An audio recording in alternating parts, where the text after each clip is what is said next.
자, 그럼 오늘 이 얘기와 관련된 내용을 소개하도록 하겠습니다. 이 얘기는 21세기 미래 리더십을 바랬다는 얘기는 했고요, 이미요. 국가재정전략회의에서 확장재정을 명령을 하면서 확장재정 기조를 유지하라고 명령을 하면서 그 근거를 뭘 구했냐면요. 우리 재정 역량은 충분하다. 우리 경기 회복이 가장 앞서가고 있는데 그 근거를 제가 보여드릴게요. 가장 최근 자료입니다. 1분기 현재 한국이 가장 앞서가고 있습니다. 맨 끝에 빨간 박스로 보게 되면은 주요 국가들하고 우리하고 편차가 어느 정도 벌어지고 있는가. 우리를 100으로 놨을 때, 아니, 우리를 기준으로 했을 때 얼마나 격차가 벌어져 있는가를 그 수치들이 쭉 보여주고 있죠. 자, 대한민국, 이게 대한민국의 위상입니다. 그런데 대통령께서 반쪽 회복에 그치고 있다 얘기했어요. 나머지 반쪽은 아직도 그늘 속에 있다 그랬어요. 맞는 말이잖아요. 힘든 사람들 많잖아요. 양극화가 심하잖아요. 실제로 한번 봐보세요. 맨 오른쪽 봐보세요. GDP는 그러니까 100을 넘었습니다. 코로나 재난 이전 수준을요. 그런데 민간 소비만, 가계 소비만 여전히 94.5, 5.5%포인트나 아직도 회복되지 않고 있죠. 구체적으로 보게 되면은 우리 상식적으로 이해할 수 있는 소위 비대면 개인 서비스 분야들이 직격탄을 맞았죠. 문화부문 한 2조 원 이상 소득이 감소했고요. 문화 분야요. 운수업 분야 2조 7천억 원 소득이 감소했고요. 도소매 숙박 음식업 자영업자들이 대개 서민 자영업이 많이 집중되어 있는 2조 3천억 원 정도 소득이 감소했습니다. 그렇게 지원을 해줘도요. 반면 금융 부분 같은 경우 3조 2천억 원이나 소득이 증가했어요. 그 와중에도요. 이 양극화. 정부가 해야 될 일은 뭡니까? 이 그늘진 곳에 정부의 손길이 가야 되는 거잖아요. 이분들을 구제하는데 가장 좋은 게 뭐겠습니까? 전국민 재난지원금 아니겠습니까? 그거 주게 되면은 그 돈 쓰면서 자영업자, 소상공인들한테 다 주머니에 들어가잖아요. 그리고 지원에 사각지대에 있는 사람들한테 지원을 해줄 수 있고요. 자, 그래서 우리가 소득 분배도 겨우 막고 있지만은 재정을 투입해서 막고 있는 거죠. 뭐 이거는 여러분들 잘 알고 있는 얘기니까 넘어가겠습니다. 우리 재정 건져서 양호하다 이거예요. 그런데 국가의 역할은 여전히 그러니까 부족하다 이겁니다. 재분배 효과에서 OECD 평균의 절반도 안 됩니다. 아직도요. 정부가 돈을 퍼분다는데 퍼주게 한다는데 이렇게 우리가 퍼주는 정도면요. OECD 국가들은 쏟아붓는 겁니다. 좀 말 같은 소리도 좀 하세요. 이거 봐보세요. 정부가 이전 소득을 가지고 소득 분배하고 있다는데 OECD 국가들 다 이전 소득 가지고 소득 분배를 하고 있어요. 시장에다 맡겨가지고는 양극화 해결 못합니다. 지금의 경제 구조로는요. 한국은 OECD 평균보다 3분의 1뿐이 안 됩니다. 정부가 이전해서 주는 소득이요. 자, 왜 그렇습니까? 정부가 돈을 안 쓰는 거예요. 재정수지 한번 봐보세요. 올해 조차도 절반도 안 되잖아요. 선진국 평균이에요. 국가 채무 비율 절반도 안 되잖아요. 돈을 안 쓰기 때문에 그런 겁니다. 안 쓰는 피해는 고스란히 누가 보고 있느냐? 경제적인 취약계층들이 보고 있는 겁니다. 양극화가 심해지는 이유인 겁니다. 근데 문재인 대통령이 이거 챙기겠다고 하는 것입니다.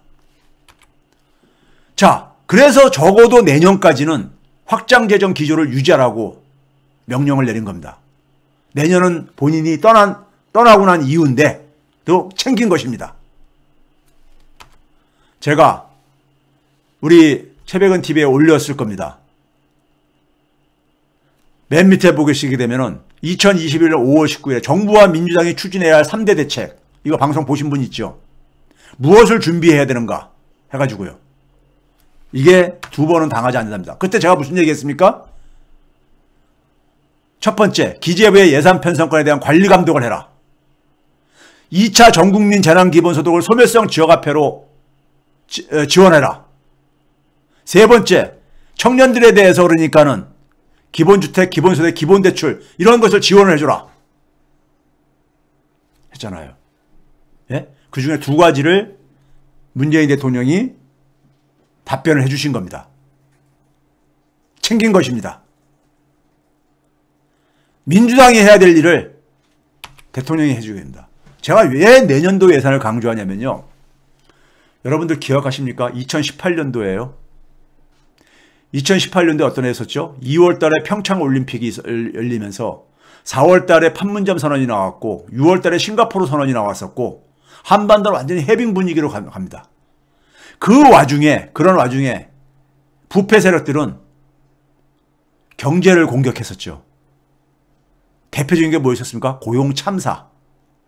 고용 참사를 막 얘기를 했었습니다. 최저임금 때문에 고용 참사가 나타났다. 이런 얘기 가지고 여러분들 기억나시잖아요. 예? 2018년도에요. 실제로 그 당시 취업자를 보게 되면요. 맨 왼쪽에 두 번째 칼럼을 보시게 되면요. 15세 물결 표시 있는데 15세 이상 인구 취업자 숫자가 1월 달에 그냥 그 이전에 수치죠. 그 이전에 대개 한 30만 명씩 이렇게 나왔습니다. 이상씩이요. 그게 나오다가 2월 달부터 갑자기 뚝 10만 명대로 떨어졌다가 그해 여름인 7월 8월에는 5천 명, 3천 명까지 떨어졌습니다. 그리고 계속 그해 내내 그러니까는 취업자 숫자가 예년에 비해서 크게 줄어들었었습니다. 예년에 비해서요. 이게 회복이 된 게 언제부터 회복되느냐? 2019년 하반기부터 회복되기 시작합니다. 취업자 숫자가요. 그런데 이 와중에 무슨 일이 있었느냐? 문재인 정부의 핵심 경제 정책의 핵심 상징은 뭡니까? 소득주도 성장 정책이잖아요. 소득주도 성장 정책의 상징적인 인물이 누구냐? 홍장표 경제수석이죠. 전 경제수석이요. 부경대 교수 출신이요. 문재인 정부의 첫 경제수석을 맡았었던 홍장표 경제수석이 2018년 6월 달에 경질당합니다. 조중동이 엄청 융단 폭격을 합니다. 그리고 실제로 취업자 수가 줄어드니까는 대통령도 견디지 못했던 거예요. 견디지 못한 거예요. 그리고 그해 11월 달에 홍장표 경제수석이 경질되고 그 자리를 누가 갔습니까? 관료가 들어갑니다. 기재부 관료가. 누구요? 지금 IBK의 은행장으로 있는 윤종원 씨, 윤종원 행장이 그 당시에 경제수석으로 갔었죠. 기재부 관료 출신입니다. 모피아들이 청와대를 접수하기 시작하는 상징적인 사건입니다. 그해 11월 달에 외부에서 들어간 소득주도 성장에 그러니까 우리가 또 한 축으로 얘기했었던 장하성 실장이 경질당합니다. 11월 달에. 그리고 마찬가지로 그 결과 외부에서 들어간 사람들 대통령과 함께 그러니까는 대통령의 개혁 철학을 실천할 대통령의 경제 공약을 만든 외부 인사들이 청와대에서 다 밀려나가고 그 자리를 경제는 완전히 관료들이 장악을 하죠. 이런 일이 왜 일어난 건지 아세요? 이거 우연이 아닙니다. 자, 이게 뭐냐면요. 우리 지금 인구 변화는 제가 여러 번 얘기했기 때문에 잘들 아실 거예요. 우리 최근에 보게 되면요. 60세 이상 인구가 1년에 67만 명씩 증가하고 있습니다. 내년이 되면 한 70만 명 가깝게 증가할 겁니다. 반면에요. 60세 미만은 1년에 한 37만 명 가깝게 감소하고 있습니다. 그러니까 60세 이상만 증가하고 있는 거예요. 내년에는 60세 미만이 한 40만 명 가깝게 감소할 겁니다. 자, 이렇게 인구가 주로 그러니까는 가장 그러니까 특히 뭐냐면은 일자리를 많이 고용률이 높은 30대, 40대가 인구가 계속 크게 감소하고 있어요. 여기 지금 2013년, 14년하고 2017년, 18년 어떤 해입니까? 박근혜 정부 초기하고 문재인 정부 초기하고 제가 비교를 한 겁니다. 인구 한번 봐보세요. 30대, 40대가 박근혜 정부 때 초기에는 4만 4천 명이 감소했어요. 그런데 문재인 정부 초기인 한 3, 4년 후에는 22만 명이 감소합니다. 22만 명이요. 4, 5배가 증가했죠. 반면에 60세 이상은요. 박근혜 정부 초기 때는 36만 명 정도 감소했는데 문재인 정부 초기에는 53만 명 이상으로 증가하죠. 그렇죠? 약 얼마요? 17만 명 정도 이상이 더 증가를 하고 있습니다. 그러면 인구가 감소하면요, 취업자도 감소할 수밖에 없어요. 그 연령대는요. 즉 예를 들어서 30대가 만약에 우리가 그래서 1000만 명이 있는데 800만 명이 만약에 취업을 했어요. 그러면 고용률은 80%죠. 근데 인구가 800만 명으로 줄어들었어. 그러면요, 800만 취업자가 나올 수가 없습니다. 한 720만 명만 하더라도 800만 명 중에서 720만 명만 하더라도 고용률은 90%가 되는 겁니다. 고용률은 10%나 올라간 거예요. 그런데 취업자 숫자는, 절대적인 숫자는 80만 명이나 줄어든 거잖아요. 그렇죠? 인구가 줄어들면 취업자도 줄어들 수밖에 없어요. 그래서 그 박스 봐보세요. 박근혜 때는 취업자 숫자가 9만 명이 그래도 증가했어요. 30대, 40대가요. 그런데 문재인 정부 초기 때는 22만 명 가깝게, 18만 명 가깝게 줄어들었잖아요. 취업자가요. 왜? 인구가 크게 감소하기 시작하니까 그런 거예요. 반면에 60세, 인구가 많이 느는 60세에서 그러니까 우리가 결국 많은 취업자가 증가가 하지 않는 이상에는요, 전체 취업자는 그러니까 우리가 늘 수가 없어요. 전체 취업자는 늘 수가 없어요. 2018년 1년 내내 평균이 그러니까 9만 7천 명이 증가한 거예요. 월 평균이요. 이게 왜 그랬느냐? 여러분 60세 이상에서 그러면 60세 이상 인구가 증가하는데 거기서 일자리를 늘릴 수밖에 없는데 60세 이상은 기본적으로 시장에서 일자리 얻기 힘들잖아요.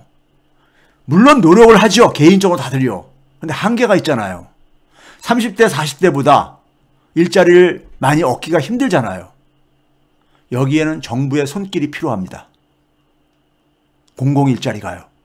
근데 그거는 예산이 필요하잖아요. 예산이요. 이 예산을 가지고 관료들이 기술이 들어갑니다. 2013년하고 2018년하고는 고령화가 엄청나게 차이가 나는데 그 공공일자리 예산은 거의 변화가 없습니다. 맨 밑에 보게 되면 파란색으로 2조 원 정도, 1조 9,800억 원 정도니까요. 그리고 2조 7억 원 정도니까 7천억 원이 아니라 7억 원이요. 2조 원이죠. 사실상 2조 원. 차이가 없잖아요. 60세 이상 인구가 많이 증가하면은 60세 이상 일자리를 만들기 위한 예산을 증액을 해야 돼요. 그렇지 않으면은 취업자 숫자는 증가할 수가 없어요. 그럼 취업자 숫자가 안 증가하게 되면 조중동은 기다렸다는 듯이 고용 참사를 예치는 겁니다. 고용 참사. 일자리가 얼마나 중요한 겁니까? 그러면 거기에 이제 뭐냐면 무능하다 이 얘기입니다. 무능 프레임을 짜는 거예요. 그 결과가 어떻게 됐습니까? 청와대에서 개혁 참모들이 다 밀려나고 거기에 모피아들이 청와대를 장악한, 그리고 사실상 소득주도 성장 정책은 중단되는 이런 사태를 맞이한 겁니다. 최저임금도 그래서 2018년을 마지막으로 끝이었잖아요.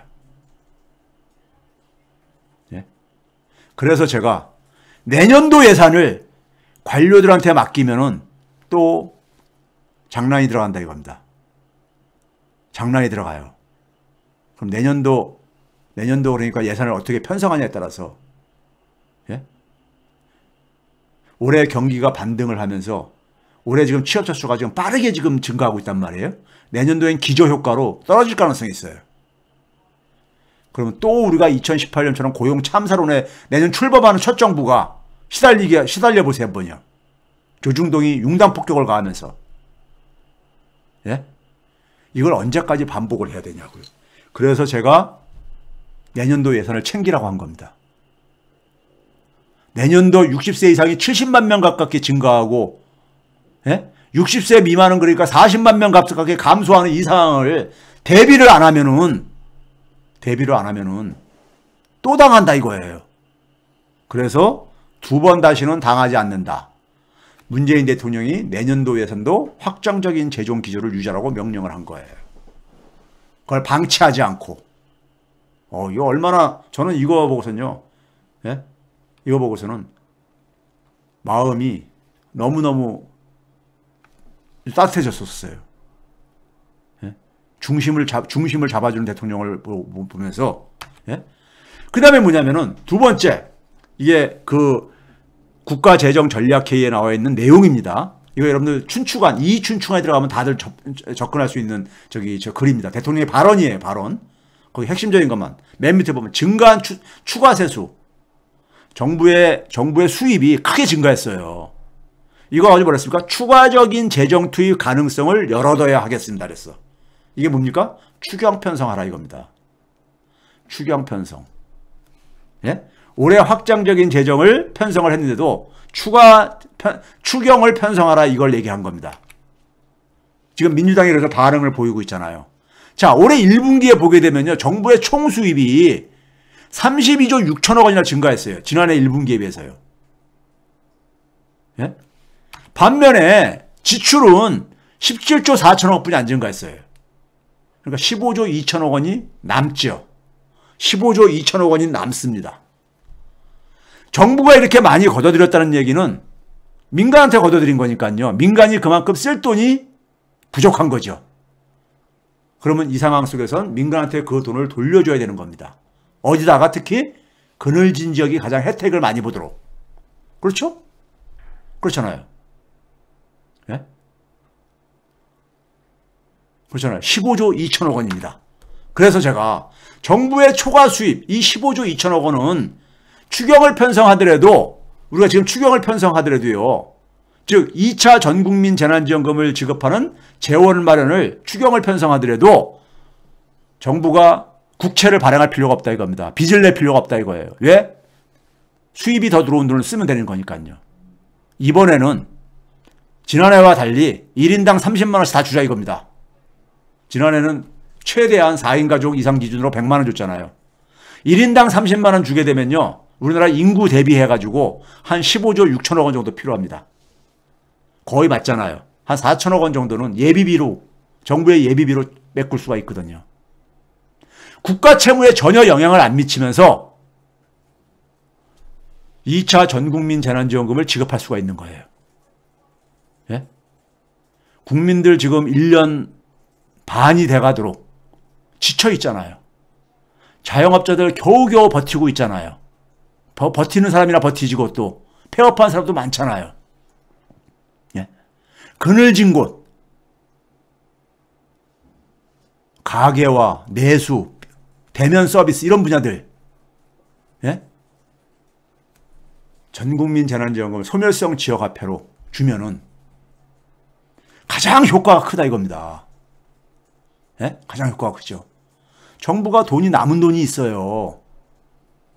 예? 없는 돈 쓰라는 것도 아니고 있는 돈 쓰라는 겁니다. 예?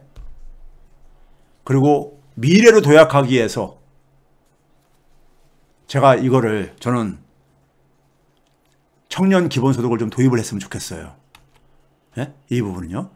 그래서 대통령께서 올해 세수가 크게 회복되는 이유도 우리 경제가 빠르게 회복된 결과다 이거예요. 근데 이걸 가지고 일부 경제학자들이 저쪽 부패 세력의 나팔수들인 경제 전문가라고 하는 사람들이 그런 사람 떠들면요. 자꾸만 경제학자들에 대한 불신이 높아져요. 왜? 엉터리 소리들 하고 앉아있으니까요. 무슨 얘기를 하냐면은 재정 투입해도 GDP 안 증가한다 이거예요. GDP도 안 증가하고 그다음에 세금도 더 거치는 거 아니다 이거예요. 이게 지금 말입니까? 이게 뭡니까? 이게 도대체가요? 지난해 재정 투입한 결과로 그나마 이렇게 빠르게 회복된 거고, 예? 물론 국민들이 어떻다는 간에 헌신적인 희생의 결과이기도 하지만은 재정 투입이 이 경제 회복에 큰 원천이 되고 있는 걸 어떻게 부정을 해요? 그리고 그 결과 세금도 많이 거친 거고요. 예?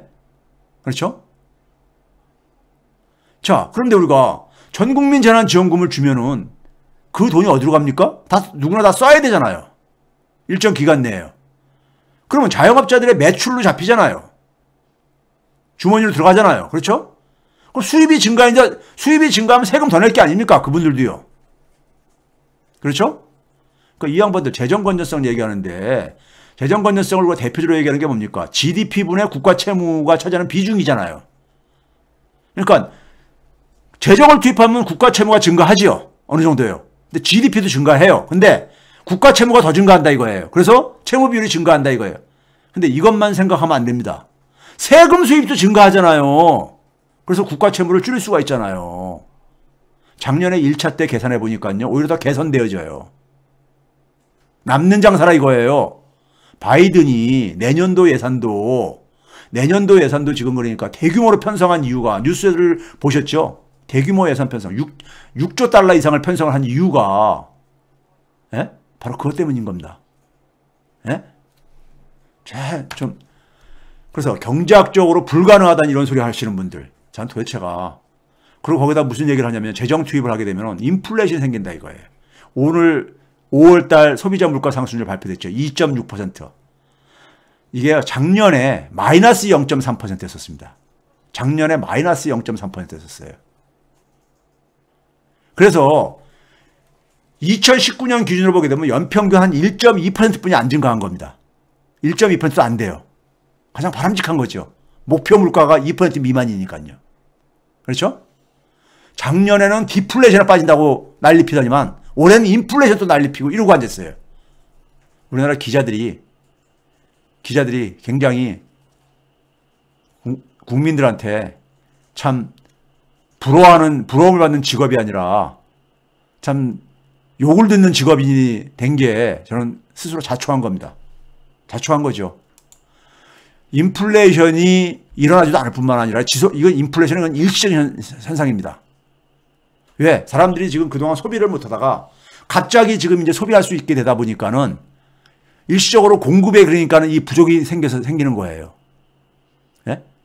최근에 여러분들 휘발유 가격도 많이 올랐죠. 작년에 굉장히 많이 떨어졌었습니다. 그 기저효과예요. 재작년 수준하고 거의 비슷한 겁니다. 지금요. 휘발유 가격이 국제 유가는요. 예? 그러니까는 인플레이션이 지금 그러니까 지속될 가능성이 없다고 보는 거 아닙니까? 미국의 옐런조차도 그렇게 얘기를 하고 있지 않습니까요? 금리가 설사 그러니까 연말부터 인상 가능성이 있다고 얘기하지만은 지금 0.5%잖아요. 한국은행 기준금리가 올려봤자 제가 볼 때 최대 두 차례입니다. 내년까지요. 그러면 1%죠. 여전히 초저금리입니다. 기업들이 지금 금리 높아서 투자 못하는 거 아니에요.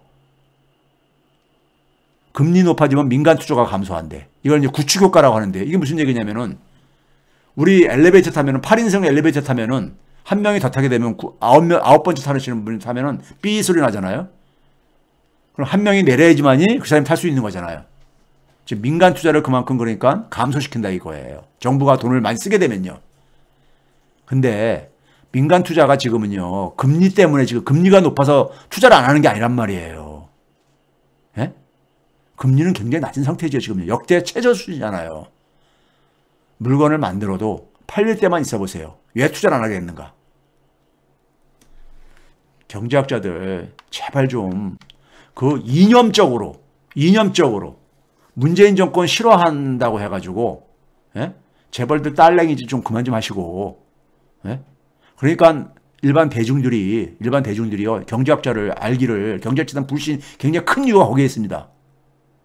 예? 미국에서도 심지어 그러니까는 경제학자한테 물어보느니 점쟁이한테 가서 물어보는 게 더 정확하다 이런 비아냥까지 듣고 앉아 있잖아요. 자, 이게 이제 제가 대통령의 시간이 왔다는 주제. 그래서 대통령의 시간을 민주당이 이어받아야 되는데 헛발질도 지금 하고 앉아 있는 거예요. 민주당 지도부가 지금. 그러면 어떻게 됩니까? 민주당 지도부가 우리가 실망시킨 게 한두 번입니까? 예? 한두 번이냐고요. 민주당 국회의원들이 실망시킨 게 한두 번이냐고요. 일부 국회의원들 참 잘하고 있죠. 예? 잘하고 있어요.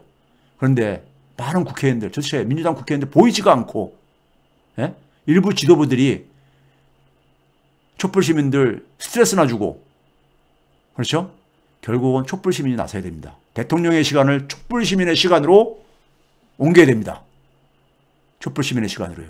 그래서 여름에 전국민 재난지원금 지급하고 하반기에 집단 면역이 이루어지게 되면 제2의 촛불 재점화를 해서 민주당을 끌고 민주당의 멱살을 끌고 우리가 진군을 해야 되는 겁니다. 그 여세로 차기 주자를 중심으로 개혁 드라이브를 걸고 그 여세로 내년 대선의 승리의 깃발을 꽂는 것입니다. 이 중심을 촛불 시민이 해야 됩니다. 언제 사실 대한민국의 현대사뿐만이 아니라요. 역사 속에서 언제 그 엘리트들이 제대로 한 적이 있습니까요? 촛불 시민이 할 수밖에 없습니다. 합시다 그러고요. 예? 올여름에 자, 먼저 그래서 여러분들이 여론을 그러니까 해줘야 됩니다. 2차 전국민 재난금 지원금에 대한 여론을 그러니까 계속해서 압박을 넣어야 됩니다. 왜? 홍남기 기재부는 또 반대할 겁니다. 예? 반대할 건데 대통령이 어쨌든 추경 편성하라고 신호는 줬으니까 민주당도 지금 화답은 보이고 있어요. 여기에 국민들까지 여론을 만들어야 됩니다. 그래서 올여름에 2차 전국민 재난지원금 지급이 실시되고 그 여세를 몰아서 하반기에 지금 이 추세로 보게 되면 집단 면역 예정보다 빨라질 것 같습니다. 그러면 촛불 재점화 시작해야 됩니다. 그래서 민주당을 그러니까 우리가 끌고 검찰 언론개혁 완수해야 되죠. 그렇죠? 그 여세를 몰아서 내년 대선 승리로 이어져 가야 되는 겁니다.